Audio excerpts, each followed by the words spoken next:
Hello, everyone. I'm going to introduce myself. My name is Mahadeo Sukhai. I am the Head of Research and Chief Accessibility Officer of the Canadian National Institute for the Blind, or CNIB. I'm also the world's first congenitally blind geneticist.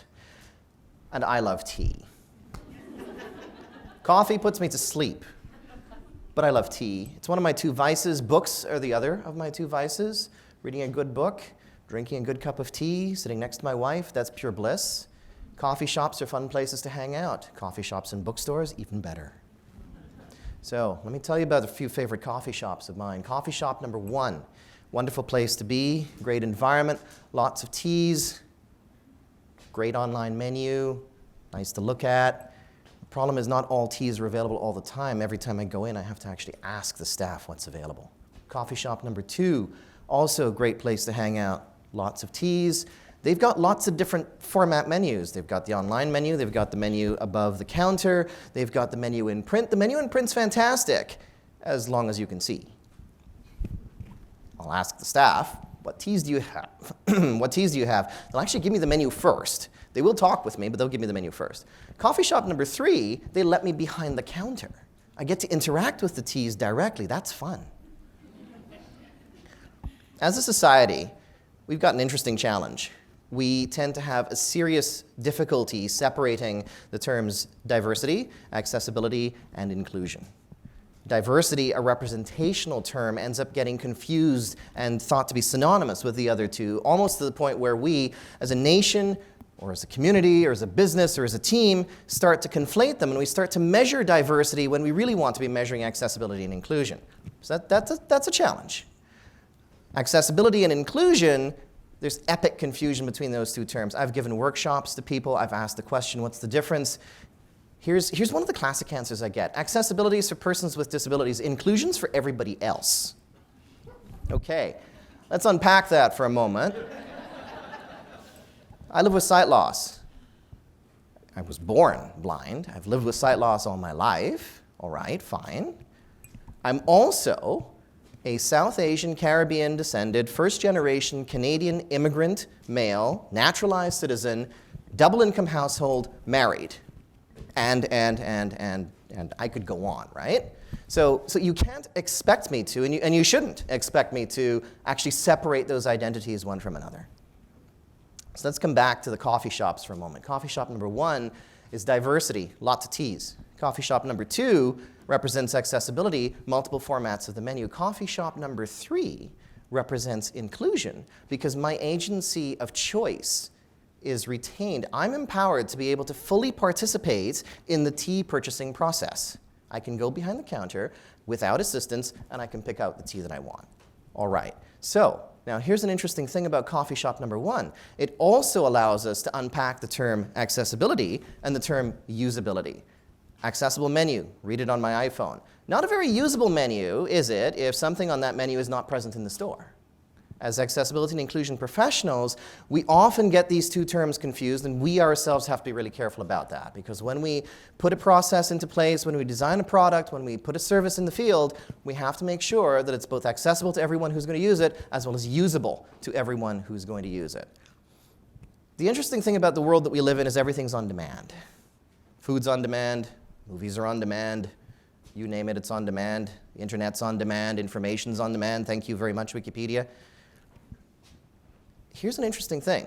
We start to think accessibility is on demand. And the problem with on demand is that word demand. It means we demand it, we ask for it, that's one meaning. But the other meaning is it's prepared for us when we need it. All right? And the interesting thing is that when it comes to on-demand and just-in-time thinking, we get accessibility and inclusion horribly confused. Take a step back. Personalized medicine, in cancer, this used to be my field. I can talk about it. Right drug, right person, right dose, right time. Okay? We don't do that without some level of testing, say genetic testing. And when we test and we get a result, we don't have this mad physician and nurse scramble to figure out which drug has to be given and then to go get it from the pharmacy. It's already there. It's already prepared. If you don't like that example, let's try a different one. Elevators. Elevators are fun. They're great. Newer buildings especially have wonderful accessible elevators. They're big, they're spacious, they've got braille. The buttons have embossing on them. You can actually feel the letters and numbers. Go into a new elevator and try that one out. And unless some wags actually turned off the voice, it'll talk to you. Wags turn off the voice all the time. New elevators in new buildings, I can walk in there and I can very easily, very confidently, without too much kerfuffle, use the elevator. That's proactive design thinking, deployed as an environmental solution right there up front. Now, 50 years ago, couldn't do that. Needed help. That's reactive thinking. I needed a person. You could probably argue with me, and some of you might, that having a person is an environmental solution. It's a proactive design. Okay, fine. But what happens if that person has sight loss?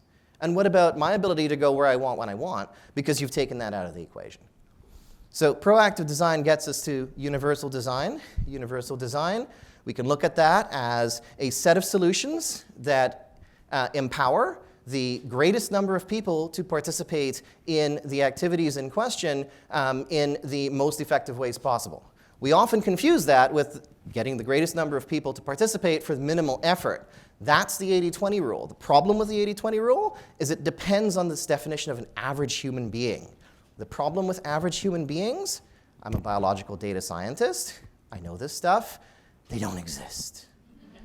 Not genetically, not phenotypically, not by lived experience. They don't exist. Universal design also gets associated with this term one size fits all. I just said solutions plural, so let's put that to one side. Let's argue semantics a little bit. Universal design is also leveling the playing field. Let's talk about that playing field. It's a wonderful meadow. We can all imagine it. You can level that playing field in one of two ways. You mow it, or you feed it Miracle-Gro. Universal design is feeding it Miracle-Gro.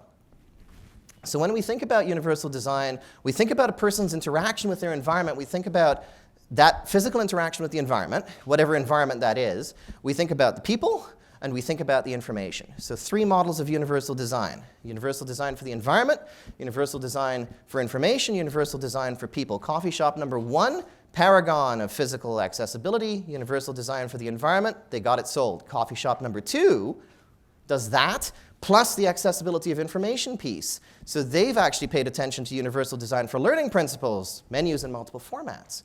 Coffee shop number 3 does both of those things, and also their staff figured out universal design for social inclusion.